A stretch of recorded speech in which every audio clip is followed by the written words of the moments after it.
Okay. We are good to go. Okay. We go live in 30 seconds, right? Yeah, we are live now. Already live. Okay. So, okay. So, welcome everyone to today's live podcast with Dr. Karishma Kaushik. Today, um, we have exciting speaker who has been in science communication since many years of her journey, and she's also out with her book. And it's lovely that I got to share platform, and the SciComm Synapse also got to share platform with her. Uh, with with the starting of the event, I would like to thank everybody, all of my team, and also Karishma to accept my invitation for the podcast. Now, I would like to please extend my mic to Karishma to please introduce herself. Sure. Thank you, Dhairya, and thank you, Satyarth. Thank you to the SciComm Synapse team. It's great to be here. It's great to talk to young people um, about my career journey, more recently about my book, and as well as the different career roles I've played over the years. So I'm Karishma. I'm a medical doctor and clinical microbiologist by training, and also did a PhD in the United States. Post my PhD, I returned to India as a Ramalinga Swami Fellow and ran my independent research group at a university in Pune. Subsequent to that, I took on a leadership role at a national science program. And in my most recent career avatar, I'm a science author. I've recently authored a book um, called The Real Deal: Lessons, Learnings, and Laughter for Girl Scientists. And while it is specifically written for girls who want to be scientists, women in STEM, it's for everyone. It's a fun book based on that looks back at my own career journey with humor and hindsight, but also talks of several important issues that are shaping science careers and practice today. And we'll talk about that in the course of this discussion. Fantastic. Thank you so much, Karishma, for accepting our invitation at the first go. And thank you for coming, unfiltered to our audience today. Thank you. Great. Then, the very first question that I would really love to ask you today to start the event is that you balanced medicine research and also science communication. So, how did it evolve over the time, or did you already thought about it that okay, I think I should do something like this, or how did it came out from you? So, I have shared this in many previous discussions, and more recently in the book, where I've really fleshed it out. Is that medicine was a decision that happened to me all of a sudden. A few Mhm. months before the entrance exam, I decided I wanted to do medicine. It was experience with studying biology that suddenly fascinated me. The descriptions of the circulatory system, filtration of the kidney, the brain, uh, and it was really through illustrations that my interest in biology was piqued. I got a rank decent enough to get a medical seat in a private medical college, and I was a very good medical student. So while the opportunity came to me, it was a last minute decision. I made the most of it. I did study very hard and learn as much as I could during those years. And that's something I tell young people too, is that student life is that golden period in your life where you can learn and don't have the pressure of having to know everything or having to deliver or be answerable for something. So it's a time to learn as much as you can. And post my medical college, I did a internship in a busy government hospital. I was clear I wanted to specialize, but I wasn't sure yet. So I gave the postgraduate entrance exams, and what I did get was a MD in clinical microbiology at an army institution in Pune. And I've written about my mind space when I made this decision to do an MD in microbiology. I've openly acknowledged the fact in the book that it wasn't a calling or a lifelong mission or dream. Sometimes our decisions are shaped by what we get. But making the most of it is still in our hands. I hope that is the takeaway from this part of the journey. I was tasked with doing a MD thesis which was my Mhm. first foray into research. And the thesis was on was genotyping clinical strains of chickenpox amongst adult soldiers in the army. The Mm. project was, I led the project, and it was published. I received awards for it, and I realized that of all the career paths that lay ahead after my MD, I realized that I wanted to become a scientist.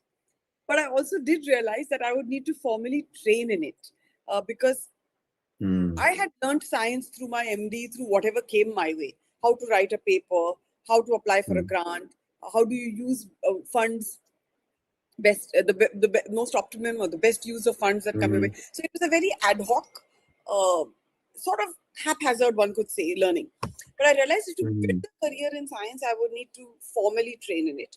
And I decided I wanted to do a PhD. And that's how I moved to the US for a PhD. I did a PhD in an interdisciplinary group. My PhD supervisor was a trained physicist who did postdocs in biological physics. So she ran a group that studied biological phenomena like biofilms and antimicrobial resistance using physical principles, mathematical principles, a lot of quantitative analysis. So it was a steep learning curve because if you think I was a medical doctor, I had chosen to not do engineering over biology, and now quantitative principles and mathematical analysis was coming back to me 10 years, more than 10 years down my career. But it was a very interesting PhD. I learned a lot, and I would say I had a wonderful supervisor and a wonderful bunch of people I worked with. So um, it was all in all an extremely fulfilling experience. Then I chose to return to India, and we can stop here because I'll give you a chance to ask me another question, and we can come back to my return to India part subsequently. Yeah, Hmm. I there's lots see. to say So, there too about the return to India, but we'll segue to your question. mhm. So when you were returning to India, or maybe when you were doing your PhD, was there any time that you felt lost at a point that you didn't know where it is going and how it's gonna unfold ahead During the PhD, you mean? during the PhD or yeah, probably, or maybe after that when you came back? Or many times, and I've acknowledged this in the book. During the Mm-hmm. PhD, the challenges were about so physics, physical concepts, mathematical principles were out of my comfort zone, and I had to work very hard at being able to grasp them enough. But soon I discovered that I could lead the biological aspects of the project and collaborate with Mm-hmm. other PhD students, undergrads for the other parts of the project. So that's how my supervisor Mm-hmm. and I worked that phase out. Return Mm-hmm. to India brought a lot of discomfort, a lot of new Mm-hmm. age challenges, but also a lot of opportunities. I will acknowledge that. So my return Mm-hmm. to India was spearheaded by the fact that I always wanted to give back to my country. I always wanted to plow my education and expertise back to India. And if you remember, I left India from an army medical institution. So I had seen Mm-hmm. how one can align professional goals with national service. And I've spoken about this extensively in the book as well. But while Mm-hmm. that's so, the reality of coming back, settling back again on the professional and personal front, you're a different person. I returned to India Mm-hmm. 10 years later. I had never done science in the country. If you remember, I left India as a medical resident. I returned to India as a Mm-hmm. scientist now, as a PhD Scientist. trained scientist. So, how science works in the country was very new to me. I was also on the Ramlingaswamy Mm. Fellowship. So there were moments when I had, so for example, I mean, the moments I have experienced the lowest points in my professional life and the highest points of Mhm. my professional life during this return Mhm. to India journey. The lowest point, and Mhm. I share this in the book, was when a host withdrew their support for my Ramalinga Swami fellowship, and I was basically left with a fellowship but no host, and No host. I had hired a team member, and there was a period when I used an incubation park in Pune to continue my experiments and stored materials there. But I also stored materials that like plastics and things that were not perishable in the boot of my car. So there was this phase when I tided over this crisis by storing materials in the boot of my car, and it's all in the book. But there was also an exhilarating phase when I received an award from the then Minister of Science and Technology, the Hargobind Khurana Mm, Innovative Young Biotechnologist Award. There was also a phase where I mm, was featured on the cover of a UNESCO book on women mm. in science, lots of publications, uh, several pieces of interesting work I managed to do during my during my Ramlinga Swami Fellowship for 5 years. And I also got to work with some really great people, young people who joined my team. Mhm, mhm, So yeah, I mhm. think I saw it all. The return to India, I saw it all. I saw highs that I never imagined I would see. I saw lows that I never imagined I would survive. I see.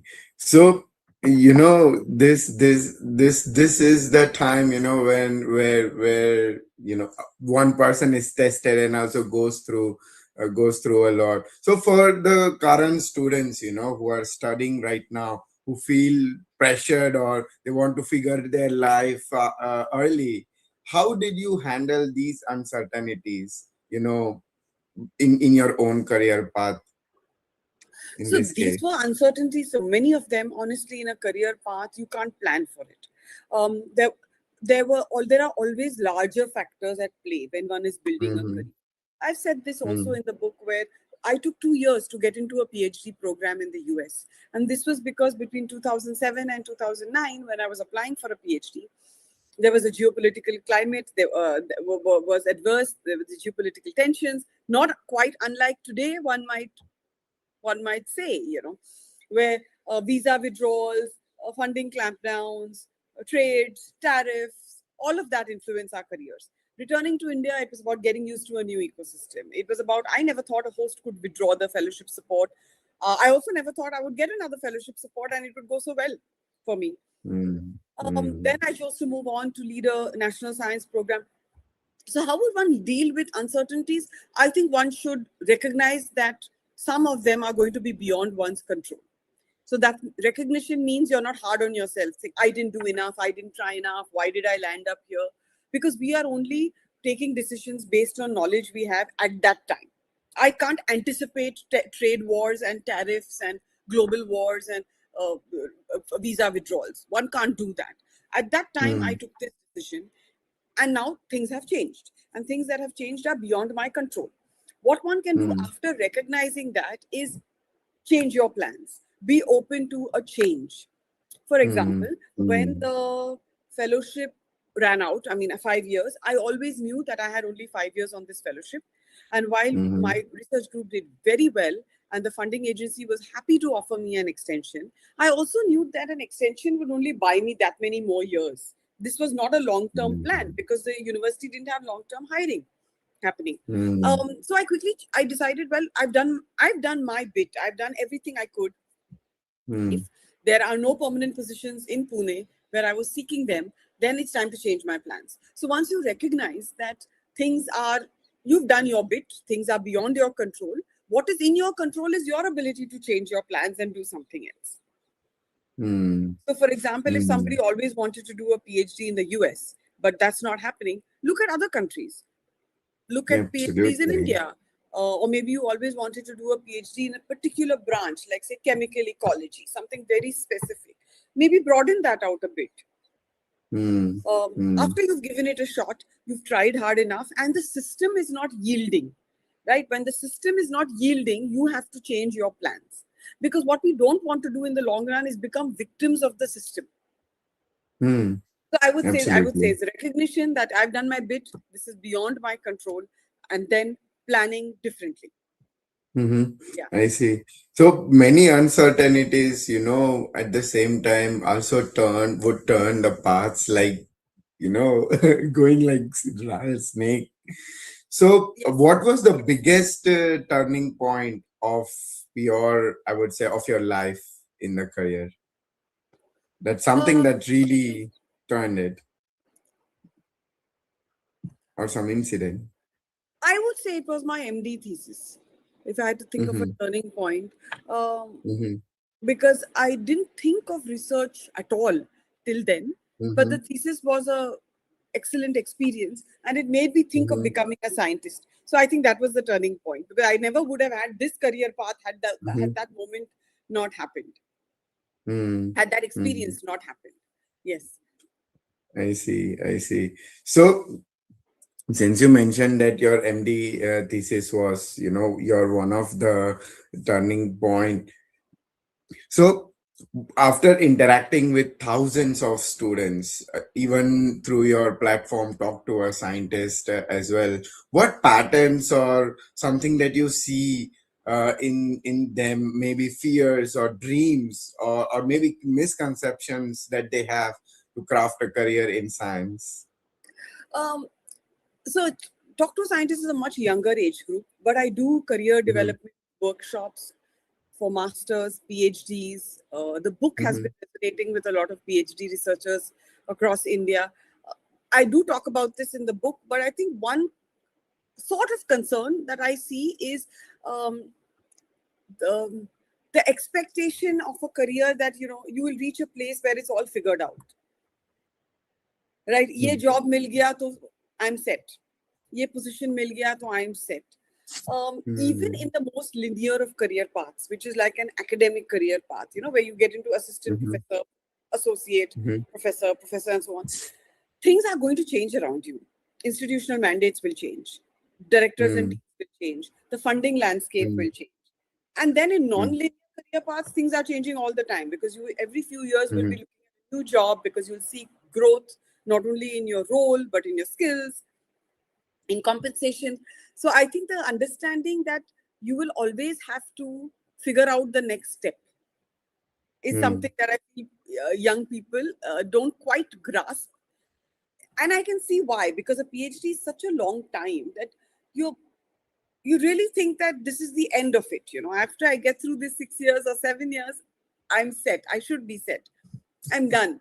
And that actually is only the beginning. Your PhD or your postdoc or your first job is really only the beginning. There is so much going to happen after that.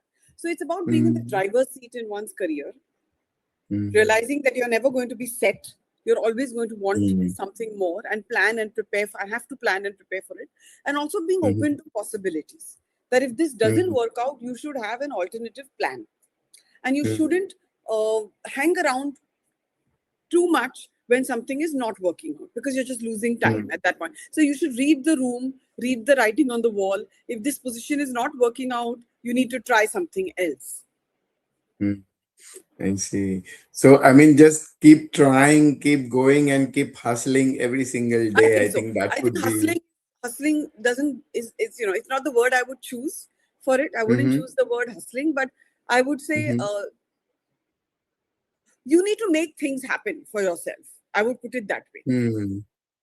Yeah. Mm-hmm. Work for yourself. Yeah. So even if a postdoc is 3 years or 4 years, you need to anticipate that what am I going to do after that and plan Mm-hmm. retrospectively, like plan now for 2 years down the line. I Mm-hmm. want a faculty position. Okay, but if that doesn't work out, what's your plan? What skills can you build now that might help take you to industry or that might help take you Mm-hmm. to a science administration, for example? It often Mm-hmm. becomes too late to start building this once. I mean, one can do it. There's nothing like one has, it's too late and it's irretrievable. There's nothing like that. But you can be ahead of the game by starting to think about it early. Mm-hmm. Mhm. I see. But nowadays, even when I scroll a little bit on LinkedIn sometimes or Twitter or Instagram, I see that social media often glamorizes success a lot. So why it is important for young scientists or upcoming scientists, let it be me or maybe others, others like me, to normalize failures and also struggles in the life, and how to stay detached from all these So, things. I mean, social media is an echo chamber to some people. You tend to connect with people who have similar views as you. That's one thing. The second thing is everyone wants to put their best face forward. Nobody wants to um, show themselves in a not so uh, optimum situation, and that's fine. I mean, nobody wants to do that, and nobody does that. But there are lots of Mm, scientists who do say my grant got rejected, fellowship got rejected, I'm going to mm, work on how mm, I can improve it, or I applied to 100 jobs before I got one job. There mm, are scientists who say, well, like for example, I have honestly said that I changed career tracks when a permanent position did Mm-hmm. not work out in my city of choice, which was Pune. Mm, I've spoken mm, about changing career tracks. It's not about mm, calling it failure or success. I mean, success is great. It's awards, accomplishments, recognition. mm-hmm. But I don't think we should say failures. It's more changes. It's course corrections. It's changes in plans, and that scientists Mm, talk about. And we can also ask them. I think when young people talk to scientists, you can ask them when they say, "I got a postdoc at this amazing institute." Say, how many did you apply to? And what was your journey towards getting this postdoc?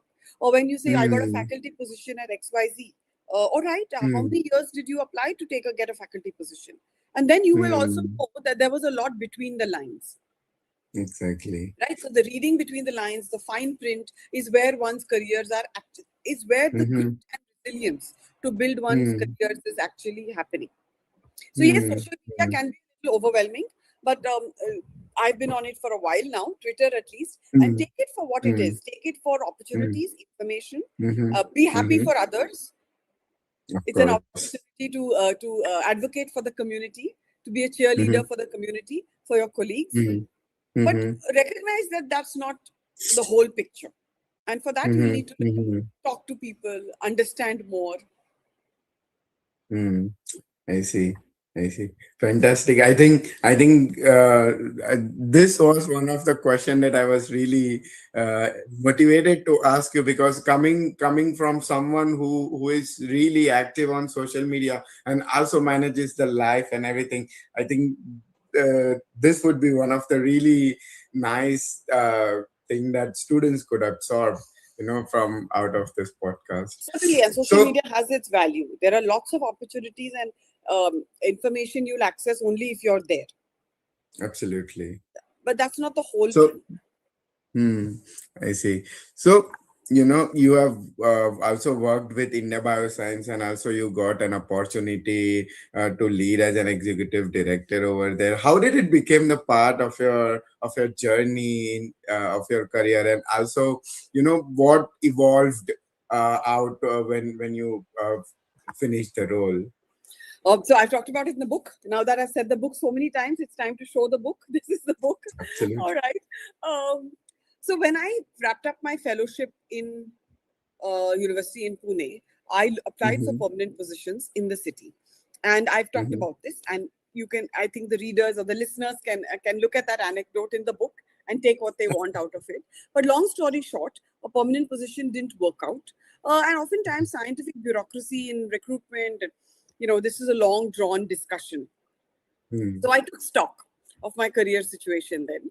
Like I said, I recognized that I had done my bit, and there are systemic factors that were beyond my control. And I said, all right, mm-hmm, I'm good at many things. I enjoy science communication. I write science. I dabbled with science policy. I can lead teams. I have a strong understanding of the ecosystem in India. Let me think bigger. And then I interviewed for the position at India Bioscience. And that's how the executive director position happened. It was a small team, a large workload, a very large mandate, which was facilitating scientific life science research across India. It was a very fulfilling period. I have described it in the book and likened it when I talk about it to my dream job. I said this was my dream job in many ways, and it was. Um, mm-hmm, I led it for about 2 years, and I think the program. It was a small team, and this is a collective effort that grew the program. We brought in many different partnerships, funding, new programs. We mm-hmm, opened up to interns regularly. So mm-hmm. I mean, it was a collective effort. It was a wonderful team, and that's how we managed to achieve that. At the end of 2 years, I also felt it was time for me to um, think of what's next, because while it was a tremendous opportunity, with a small team and limited resources, there's only that much you can achieve. And once you've done it 2 or 3 times over, it's time to think of something else. And while I was in this space of thinking about it, the book opportunity happened. I started talking to Penguin Random House about Mm-hmm. writing this book, and I Mm-hmm. decided to write the book full time. So a large Mm-hmm. part of 2025 was about writing, editing, proofreading, typesetting, illustrations, all Oh, related to the book. Yeah. oh my God.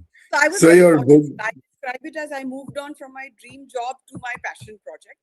That said, Mm. leaving the job was not easy. I had my concerns, even though I was mid career and I had done so many things in life. The Mhm. primary concern is, oh, this was my dream job. Now I'm leaving it. But I realized some of the challenges I was facing were not going to go anywhere. And I've Mm. shared that in the Mm. book. The second thing was, Mm. how can I not have another job? Like, how can I not have a proper job?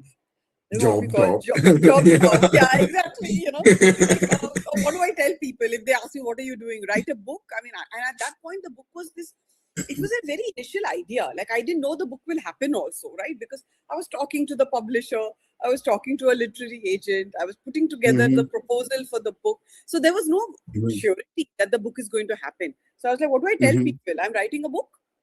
Mhm. And then I would advocate here and talk about the need for support systems when at such Mhm. pivotal junctions in one's career. It's important Mhm. to have confidants, cheerleaders, coaches, and I had all of them. My husband was Mhm. my confidant and cheerleader, my mother, my sister. I also worked with a career coach at this time, and I talked to her about uh, my notions that were holding me back. Even Mhm. though I had done so many things in life, I had taken on so many different jobs, so many different roles. I had notions that how can I not have a job? What will I tell people if they ask me what am I doing? Right? What I will my see. designation be? What will my affiliation be? We have these notions, Mm. and she really helped me untangle some of these. She said, "What's holding you Mm. back? Do you want to write the book? Yes. Uh, do you think you would enjoy it writing full time? Yes. Would it be financially viable for you to take a professional break? I said yes.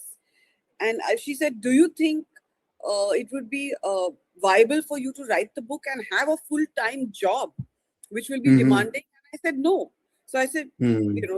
so my answers itself revealed my inclination to write the book, and also revealed what was holding me back, which was really about like how can I not have a proper job, I which see. I worked through. And I said, now a book is my job. The full-time job is Mm. writing my book. And I truly believe that it would have been incompatible to write a book with a full-time job for I many see. reasons. Absolutely. One of them just being the time that is writing a book involves. There would be Mm. conflicts of interest.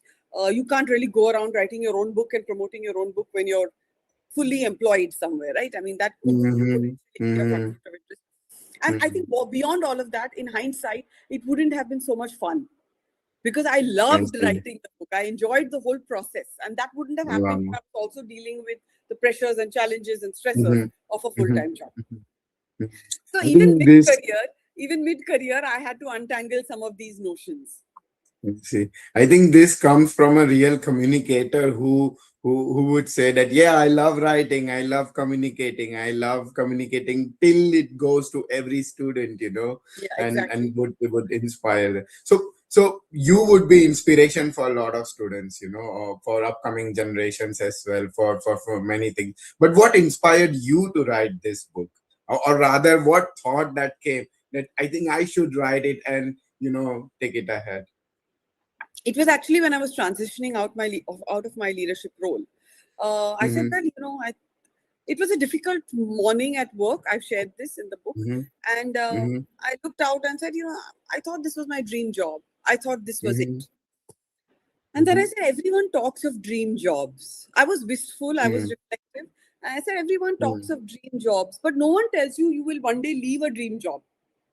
You will have to outgrow a dream job. I Mhm. said, that's the Mhm. real deal, right? You outgrow dream jobs too. You may decide to move on from a dream job too. Mhm. Mhm. And then I said, well, this is the real deal. And then I started thinking that there are many aspects of my life and career where the real deal would apply. For example, Mhm. I decided to do a PhD after an MD. I started a PhD Unconventional. at 29. I had Mhm. a child during my PhD. The real deal was that I could build a very fulfilling career after returning to India. And Mhm. while it was not easy, it was certainly rewarding. Mhm. The real deal is that I stand mid career, excited about the possibilities that lie ahead. So I said, all of this is the real deal, and this should be a book. Mhm. And then my very kind uncle introduced me to a literary agent who ended up mm, becoming my literary agent for the book. And I started fleshing out the idea with her. And then mm, their publisher came on board, and that's all. So it was really the reflection and a sense, it was bittersweet to transition out of a dream job. And it was that mm, space that made me that sort of inspired me to write the book, because I said I have a lot of experiences, funny ones, interesting ones, unfair ones to share. And I think young people starting a career in science could benefit from knowing what an insider's life in science is. mm.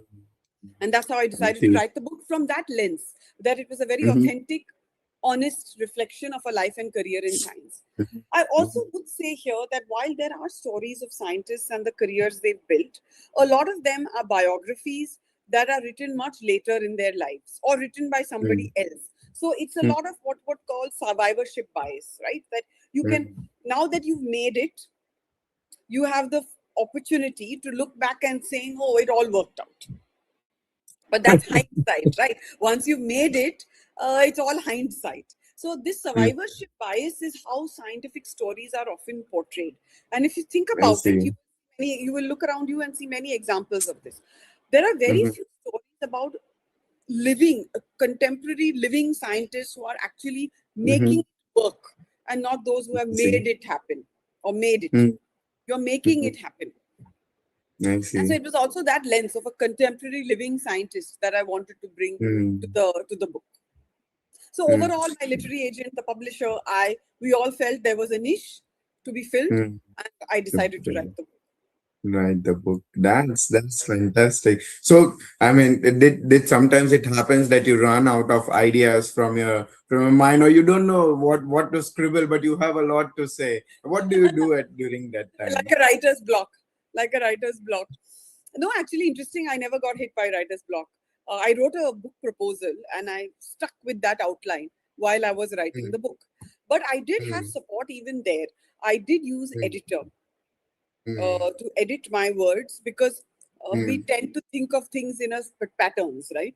And mm, editors are able to break those patterns, identify, spot them, mm, check for discrepancies, areas that we are contradicting ourselves. After all, I mhm, wrote 100,000 mhm, words and 268 mhm, pages. So it's very mhm, likely that page 1 and page 100 may have some contradictions. So help iron it out for the reader. So I did have an editor. The mhm, publishers brought on board an editor as well. So there was a second mhm, editing process. There was also mhm, proofreading that happened. mhm, My literary agent nudged me along the process. So mhm, mhm, if somebody's interested in being a science writer or author, don't mhm, solo it. Build a team that's going to help you mhm, through the process. mhm, mhm, Because publishing a book is a whole world, which is beyond just writing. They say mhm. writing is only like 10% of publishing a book.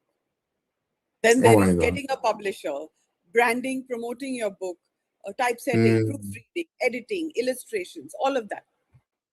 So then we brought illustrators on board. And so it was a team effort. It was a joyful effort. I really enjoyed the entire process. So writer's block never happened, but tweaks in the journey, I had a team to help me with that. I see. I see. So, in the entire book, what was the section where you would have woken up in the morning with a hot coffee and tea, with some cookies or something, and think, okay, today I'm gonna write this part, and this is gonna be one of my banger in the book. Did you have this feeling, or as a writer, in Yeah, yourself? yeah, yeah.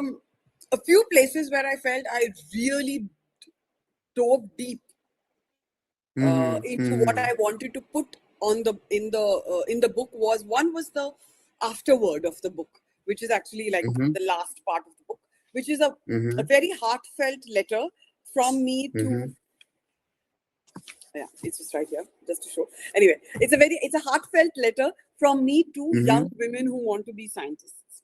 mm-hmm, mm-hmm, So I really thought about it a lot. I thought about what I wanted to write a lot. So that's where mm-hmm, I said I am going to take my time with writing this part. Uh, mm-hmm. and that I think is the piece de resistance of the book. That's like the Mm, cherry on top of the icing on top of the cake, I because see. that's where I really bring together all my experiences and lessons. And some Mm-hmm. of them are not easy lessons to absorb. They were not easy to Mm-hmm. write, but I Mm-hmm. put them all together because I think that was something that young people embarking on a career in science should know. Themes such as Mm-hmm. there will be bias and discrimination, there is nepotism in science, systems Mm-hmm. will fail you in spite of your capability, commitment, and passion and performance. Systems will be Everything. unyielding, they will fail you. You need to be in the driver's seat of your career. Absolutely. And yet, I also say that people will treat you harshly. You might consider their Mm-hmm. treatment unfair, but you Mm-hmm. will also look back on interactions and say, I could have handled them better. So, a Mm-hmm. career in science is about forgiving yourself, it's also about Mm-hmm. forgiving others. Because finally, beyond the stereotypes of scientists working in labs, as these solo figures, surrounded by data and bacteria that don't talk back to Mm-hmm. you, and equipment and Mm-hmm. stuff, science is also very collaborative. We all work Mm-hmm. with people when we are building a career in science. And some colleagues will empower you, enable you, support you. Some will feel threatened by you. Some will Mm-hmm. present challenges. Some will create problems. Some will present themselves as spokes in the wheel. And Mm-hmm. some will betray you. Some, or it's going to be a gamut of experiences. And yet, Mm-hmm. learning that this is part of the journey, working with people, forgiving them, Mm-hmm. forgiving yourself, this is going to be part of Mm-hmm. the journey. So the afterword has a lot of these lessons. I've just highlighted a few, but it really came from my heart. Mm-hmm. See, it's really near to you. I can feel that from the way you were describing. Yeah. So, and since the book is also especially on women in science and celebrating the struggles and also the showing the future directions and things like this.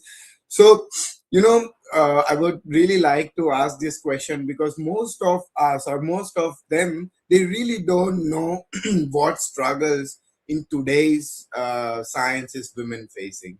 So first of all, we need to first identify them, and honestly, most of them, I don't really think that understand what is a real problem. So maybe can you describe that in today's science, or let's say let's talk about India. What is the real problem that is currently faced by so many girls or women in STEM? So to start with, there are lots of girls who study science in India at school, Hmm. 11th and 12th undergrad. So there is Hmm. a social conditioning here that doing Hmm. science, is considered to be a good girl. Good girls want to become doctors. Good girls want to become scientists, right? It's like that. So it's socially very, not only accepted, it's socially lauded to be wanting to do science. Girls who Hmm. want to do science are looked upon favorably by their peers, their parents support them often, and so on. Then what happens is in undergrad, you have lots of women, whether it's medical college or on a BSc, BTech programs, lots of women representation. It continues Hmm. to masters. In fact, India has the highest number of STEM graduates who are women at 43%. Hmm. In Hmm. India, Hmm. the leaky pipeline and the challenges for women in science come a little later. They come when women are moving from education in science to careers in science, like from a PhD to Hmm. a faculty position To or offer. to an industry job, and so on. That's where the Hmm. representation drops sharply. This is a Hmm. combination, and I make this argument in my book. I would love people to read it and let me know what they think about this. Or if they think similarly or differently, I would love to get feedback on this. I think this drop is shaped by both social and systemic structural factors. Social angle Hmm. is after PhD, after MDs, girls in India are 27, 28, it's time to get married. Parents are getting itchy, angsty. You need to find someone to get married to. Marriage in India comes with relocation, adjusting to a new household, taking on additional responsibilities. These are our social constructs, right? Uh, and I cite a social science study, which says, India-based study by Dr. Anita Karup, which says that who a woman scientist chooses to marry might actually be one of the most important decisions in their life, because support from a partner played a huge role in the women she interviewed for that Hmm. study. I think it was Hmm. 80 to 85% of women said that basically they had supportive husbands who recognized what their careers would need, made decisions Hmm. that aligned with their career advancement, like moving to a new city mm, or allocating mm, financial resources and so on.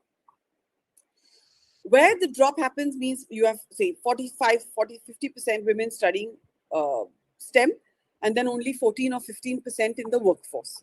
So the systemic mm, and structural factors, I've spoken about the social factors, but the systemic and mm, structural factors are challenges like um, age cutoffs in hiring in India.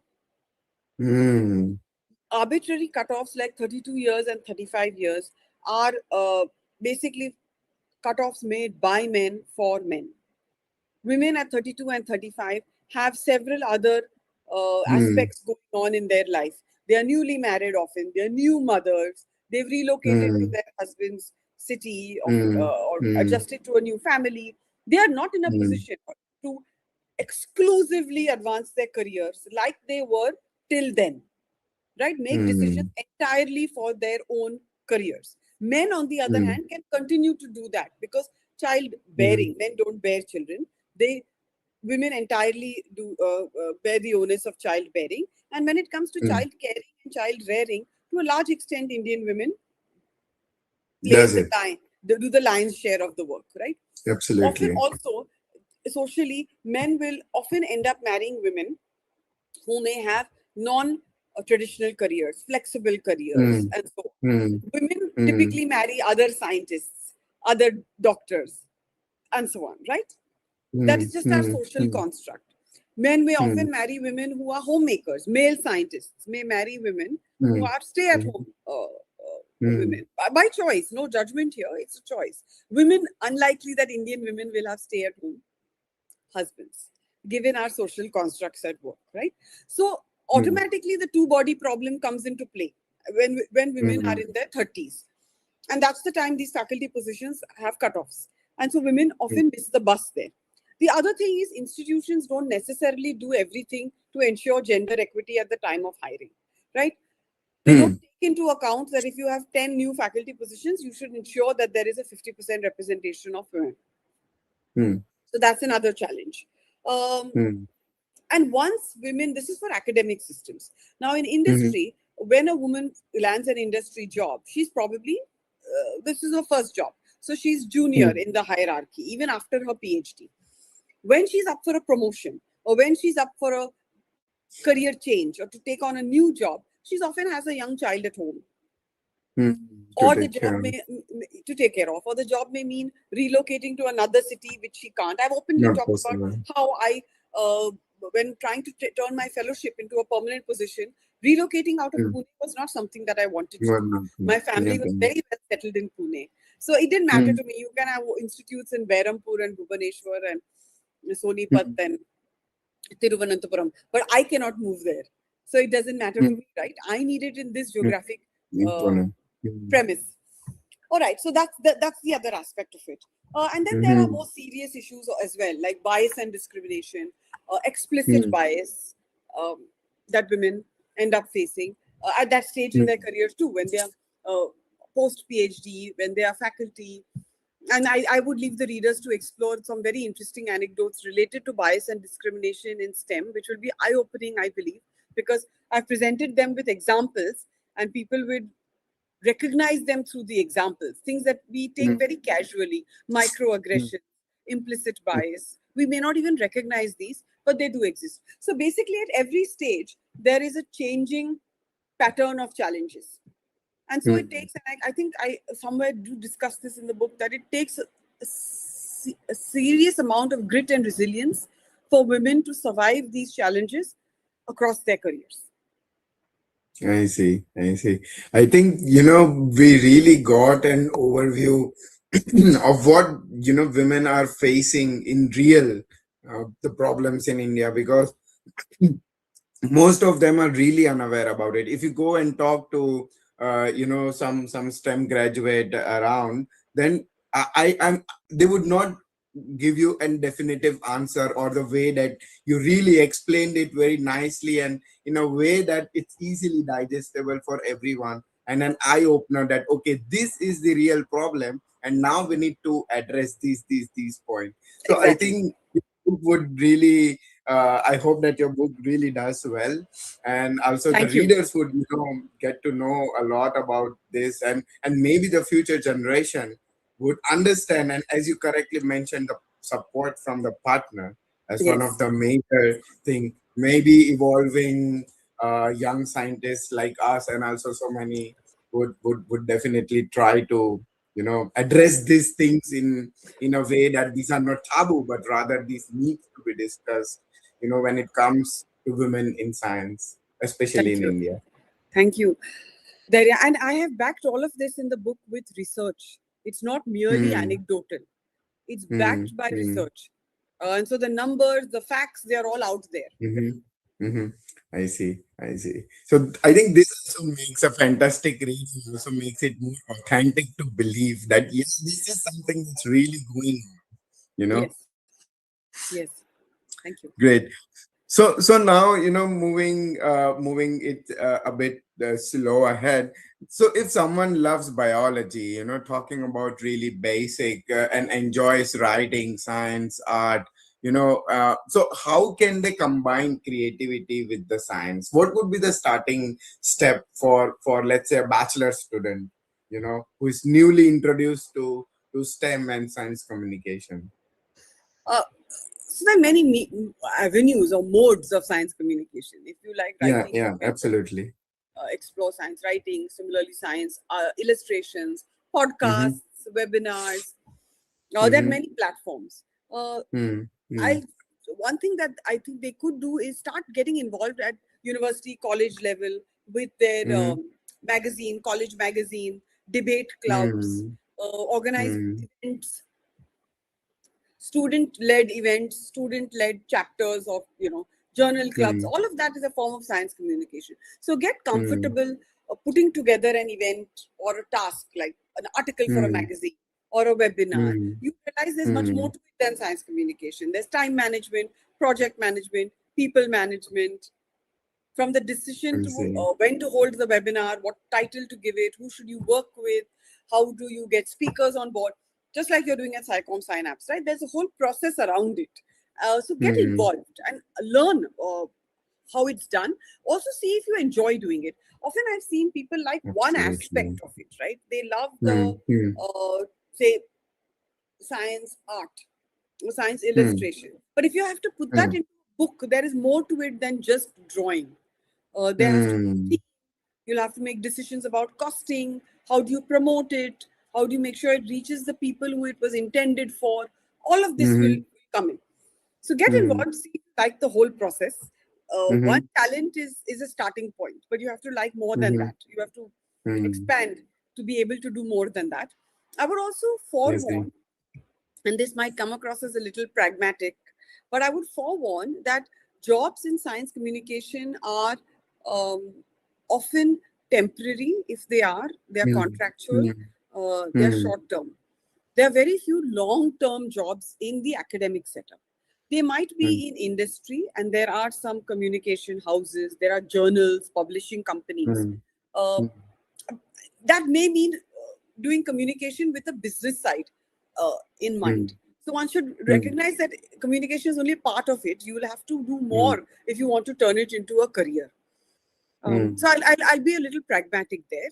Also, when it comes to freelance work, gig based work, it's all great to do it as a student because you're still getting your degree. Your primary thing is to Hmm. get your degree, and you can just dabble in this and get paid some extra money, which is great to have some extra money on the Hmm. side. But I'm not sure about how much freelance work one can do and have a whole career in it. Whether there is enough money, enough interest to I get see. freelance work done from communicators. I'm not sure about that. So if Hmm. you're a student and you want to enter science communication, my one word suggestion would be explore. Explore. Yeah, That's exactly. that's fantastic. I think I remember when I was in university, I was leading the journal club in the institute, and also the student council president, and got involved in so much organizational stuff for the conferences, seminars, and a lot of activities planning for the students, what would be interesting, what would be new. And that's how I, it was COVID and ended up, okay, I think now it's time to do something bigger, which everybody can listen, not just in my institute, but probably across the globe. Exactly. Exactly. So you So started out so I think like that. Yeah. Wonderful. Wonderful. And absolutely. then, yeah, it's So 12:22. So maybe if there are questions from the audience, we can take them. Otherwise, we sure, can sure, wrap sure. up by 12:30, if yeah. Absolutely, absolutely. So I have, I would say I have two last questions, and then we would go for the audience question. Yeah. Sorry, I couldn't hear that there. Yeah. So I Something was have wrong. two last questions, Sorry and about that. Yes. then I have two last questions, and then we can move to audience questions. So one, I mean, I asked these two questions almost to every guest, at SciComm Synapse. Yes. Go ahead. Go ahead. Tell me. What's your question? So that what advice would you like to give, throughout your journey and everything that you dealt with so around to the young graduates who are still emerging or gotta see a lot ahead, maybe including me as well. No, I So said, I what said it. advice? I said it. I refrain from giving advice because everyone's situation is so individual. It's so I unique. see. Their Hmm. considerations. But a suggestion would Hmm. be Hmm. that recognize that you, and I said this in the webinar too earlier, area, Hmm. recognize that you have to be in the driver's seat of your career. Hmm. Hmm. Hmm. Oftentimes you find very capable, committed people, but the system may not change as fast as you want to advance your career. Systems and Hmm. policies change slowly, Hmm. right? Age cutoffs are going nowhere. Uh, that institutes are in much smaller towns and involve life choices where you have to live in small towns. For example, many institutes are in smaller parts of the or remote parts of the country. Hmm. That's going nowhere. Correct. So recognize that systems are not going to change as fast as you will advance in your career or as fast as you want them to. So you have Hmm. to make things happen for yourself. And you are an example of that, Dhairya. You said you were involved at university level, you did things, you decided now it's Hmm. time to take it bigger. So Hmm. that's the kind of proactiveness and initiative that is going to be Hmm. needed to build a career today.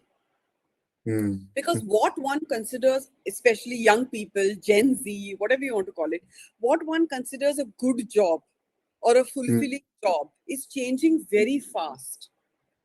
Yeah, Right? What 30 years absolutely. ago was a good job is unacceptable Mm, today mm, because aspirations have changed, mm, accessibility has changed, internet mm, has brought our worlds closer together. mm, Right? So you will realize that, oh, what my professor thought was a good job is not a good job for me. My mm. aspirations are have changed, I or see. what I want out of my life living in this time, 2026, Mm, is different from what they may have wanted in 1996 or mm, 1986. mm. So you have to Completely build a agree. career that is in alignment with your priorities, Mm, aspirations, interests. mm, And the standard paths, what they call the cookie cutter paths, may not. mm, They may work great. They may also leave you very unfulfilled, bitter, mm, undervalued. mm, And so rather than ending up there where you're unhappy mm, about the state of affairs in your professional life, mm, be in the driver's seat. Make things happen for yourself the way you want them to be. And mhm, for that, mm. to be proactive, taking initiative, meeting people, talking to people, using social media, embracing tools and technologies of the current times can help, Mm. can facilitate I that. see. I see. I think, when we post the summary and the feedback of this event, I think I'm going to give it a title saying that please be on your driver's seat. Yeah, be in the That's driver's seat what of your career. I'll give an example. you. I can see from YouTube that there are lots of young people writing in.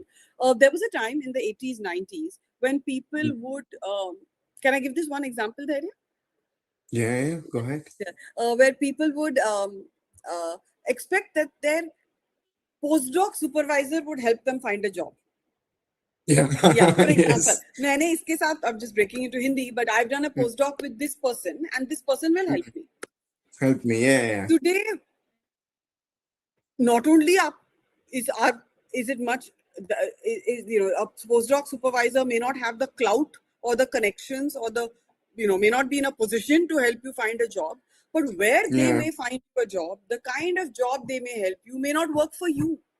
For you. Exactly. They may say, Is it this is what you possible? should do, this is what I can provide you access to, but you Mm, may say, I want more, mm, this salary doesn't work, this location doesn't work, the kind of mm, institution doesn't work.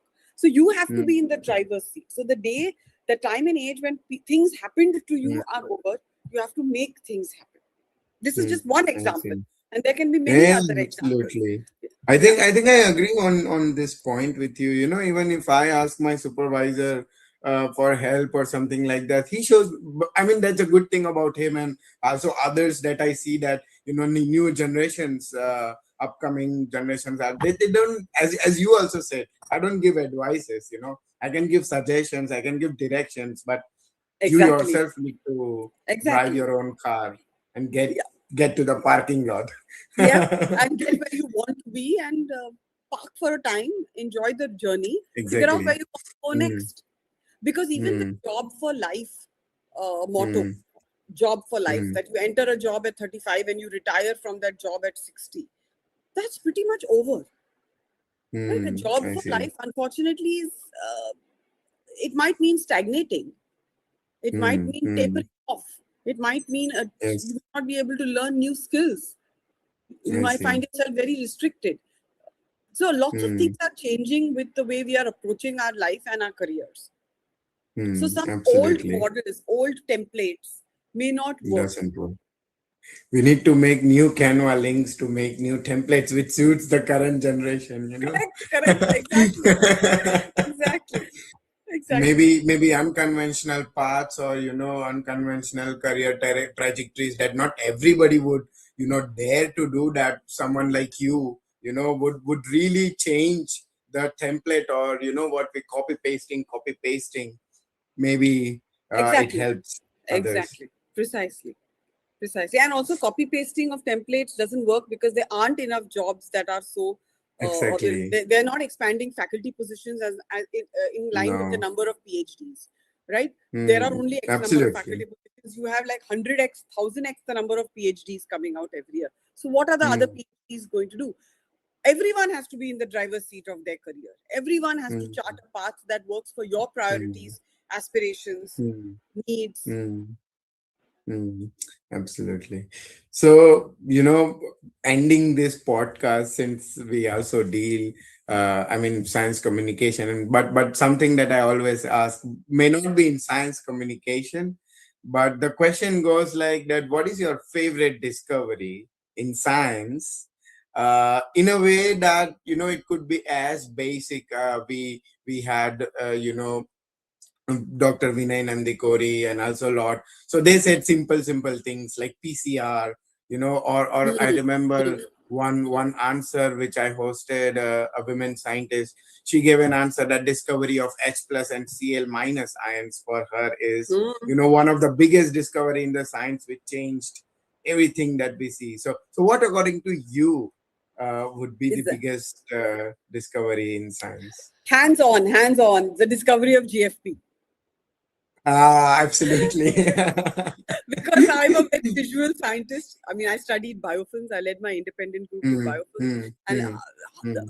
to see GFP tagged bacteria form biofilms, I mean, it's an experience in itself. It's really it's a Yes. concert when you see them, because it's so visual, and you can see their Yeah. microarchitecture, their structure, their heterogeneity, Absolutely. dispersal. So hands on, I Yeah. couldn't have seen it if they didn't have a tag, if they didn't have a fluorescent tag. So GFP, Absolutely. GFP, I yeah. think I would also go for this because, yeah, even I use GFP every day, even for basic things like cloning, CRISPR knockouts. Okay, GFP is okay, let's sort it and then we're done with our task. Yeah. So But I there, yeah, agree. next time the speaker should be asked what is their least favorite scientific discovery. What do You you know, think? What oh is my the God. least favorite? Western blot. Yes, yes, Yes. Oh my God, really? Yeah, I would say so. Oh, I would say so. oh, Messy, yeah. didn't work out too well. Very hard to Hmm. keep track of the I data. mean, bacteria probably Western blot is might be difficult. I have never done it with, but I think with cells it's okay. I mean, I do it every day. We are black and white scientists, Okay. who's still stuck in 1900s era. We still love black and white science. So No, but absolutely. And some of those techniques are timeless, honestly. yeah, yeah. Like something as simple as dilution and plating and counting Oh yeah, colonies can give you insights that most fancy tools and technologies may not be cannot. able to give you. Yes, Something as yes, simple as that, absolutely. get it right. So the classical I experiments, agree. they stand, they stand, and I see. they make you think about what you're seeing. It's not that they don't throw Yeah. you the data on your face like a lot of No. our exome sequencing, Yeah. genome sequencing do. They make you No. look at it and think what's happening here. So I think there's more True. Like scientists in those experiments than in just putting a observational, machine. Yeah, exactly. observational So based. for I think you know observation. what I think I do nothing. I just go and do my experiments, and like one main experiment that I will be doing in my PhD is, if are the cells alive or dead? That's it. Yeah, exactly. And that Nothing itself is else. so Nothing insightful. else. It will give you so My much whole paper information. gonna be live or dead, live or dead. That's it. Nothing else. And black and white. Great, great. So Lovely, lovely so chatting with you. now I think the podcast would, if we start chatting, then would never end. Yes, So I think I would like to take some audience questions today, sure. which would be very, very suitable. So let me go through them. Oh wow.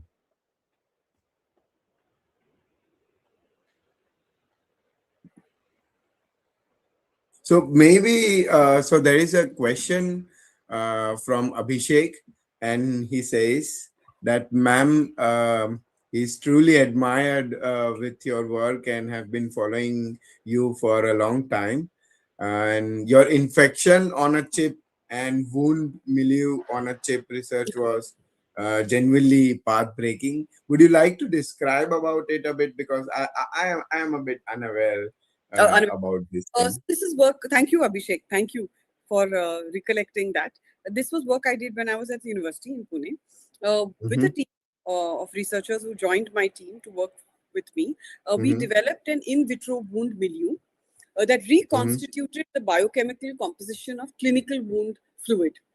So this was mm-hmm, our lab focus was moving away from animal models, moving away from um, uh, even smaller animal models, and developing in vitro platforms to study wound infections, biofilms in wounds.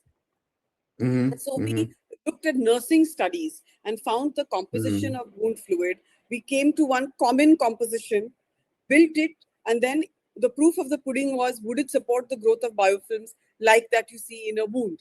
And the in vitro milieu showed the mm-hmm, formation of biofilms very similar to that seen in clinical wounds. So we published it. mm-hmm, The paper has been extensively cited, and it's a mm-hmm, relatively low cost, easy tool to use to screen antibiotics, novel antimicrobials against bacterial biofilms, to study mm-hmm, biofilms in wounds in the lab under laboratory conditions, mm-hmm. to study I see. interspecies interactions in wound biofilms under laboratory conditions. So thank you for reminding me about that. It's a piece of work that I did with two young researchers, led it, and others were Mm-hmm, also in the team, and we are very proud of it. Very proud of this work. mm-hmm, Yes. Thank you. I see. So, he's asking that not many were working in the space, as you mentioned. So, would you like to see the guide of the research area again, or maybe somebody else would start it somewhere in India or something like that Yes, sure. I mean, it's all published. It's all published available? data now, and Yeah. people can reconstitute the milieu. Not only the milieu, we Mm, developed other platforms as well, and all of that mm, can be easily reproduced in labs. Uh, mm, you just need a microbiology lab and a BSL tool. mm, That's it. Hmm. It all can be done, and you Hmm. could use it to study different pathogens in wounds, Hmm. different antibiotics and their effects on Hmm. these pathogens. And yeah, Hmm. absolutely. Hmm. I see. So the next question is from Nancy, and she asks that have you ever thought that something which is very difficult for you at any turning point, or writing book as well, or any specific study that you have done in the past? I would say what I thought was very difficult, and I did manage to do it in the end, was my PhD. Mm-hmm. Because I see. I started a PhD as a medical doctor, and I was Mm-hmm. doing it in an interdisciplinary biophysics lab. And my colleagues were, I was the only microbiologist for a few years in the team till someone else came along. Their colleagues were chemists, mathematicians, physicists. So it was a very out of my comfort zone experience. And at several Mm-hmm. points, and I talk about this very openly in the book, at several points I felt this PhD is going nowhere, and I'm not going to get this PhD. It's never going to happen. But it happened, and it happened in 5 years because I think I finally found ways to back myself to learning new things. I mean, uh, Mm-hmm. it may not be biology, but it's not something a human cannot grasp. You can still learn Mm-hmm. new things, and that was sort of the turning point. I overcame that during my PhD, Mm-hmm. and since then I have learned new things very easily because I always go back to saying I could do that, I could do this too. It's not going to be that hard. Mm-hmm. I see. Okay, so this is my question as an audience, I hope I am allowed to ask as well. So, what are your hobbies? Like, what do you do in your free time? I know many people don't get free time. I have no doubt on that. But still, if you get something or some hobby that you kept it, along the way, something that helps you. I do make sure that I have free time. I Mm-hmm. don't feel I'm a good professional or person when I'm overworked and overstretched. I don't like Mm. the person Makes I am sense. when I'm there. Mm. So I have Mm. proactively learned to pencil in time for myself. I love reading. Mm. I read a lot. Mm-hmm. I always Mm-hmm. have. Mm-hmm. I After my PhD, I recognize the importance of fitness. So I regularly work out, if you call that a Mm-hmm. hobby. But anyway, and the third thing is I love saris. So I'm constantly Mm. on the lookout for new saris, and I love taking care of my sari collection.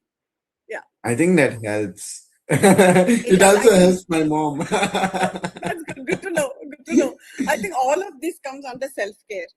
And there's a chapter in Absolutely. the book on self care, work life balance, and Mm-hmm. mental health Mm-hmm. in science. And I Mm-hmm. encourage young people to read it. All of this comes under self care. I see. I think I'm super motivated to now definitely read your book. I don't know if I can get it in international over here, or It's on Kindle. It's on Kindle. It's fine. it's on Kindle. Yeah, That's then it's on. super. Its physical book is shipping in India, but the virtual copy is on Kindle. Mm-hmm. Mm-hmm. So I if see. anyone reads it, please know that there is a special offer that if you are a Mm-hmm. girl in STEM or a woman scientist, woman in STEM, you can avail of a mentoring session with me. And the details are on the website of the book, Mm-hmm. therealdealinstem.com. Yeah. So I'm I happy if see. you enjoy the book and want a mentoring session with me. It's completely complimentary. I would love to connect with you. Fantastic, Sure. fantastic. So I think many students would have, got their motivation or inspiration to, move ahead, especially the girl scientists that I hope those so. are looking Hope today. so. I Do hope think so. I'm absolutely very happy, to host you today on this platform. And I think the podcast was really fulfilling, and I would say one of the really, really nice podcast where we talk about the real deal in Yes. STEM and how Thank it you. goes. Thank you. So now signing out from Perfect. all of you. Thank you so much Thank you. for Bye bye. registering, and thank you, Karishma, for joining, and also entire team who supported to make this podcast possible. Absolutely. Thank you so much, Team SciComm Synapse. Thank you to our Thank you, participants. Karishma. Thank you, Daria. Thank you, Satya. Take care. Look Thank forward to you. staying in touch. All the very best. Absolutely, absolutely, Karishma. Take care. So, before we a chat for a while if you have some time after we end the live? Sure. Okay, fantastic. Then we also post feedback form link, which I don't have it right now. I But posted on live. I have posted it. Okay. okay, perfect. So we have a feedback form link online already, posted from our team. Please go fill in the feedback, what we should change, update. We can do much better with your feedback. We can get more speakers, and support matters. So thank you so much.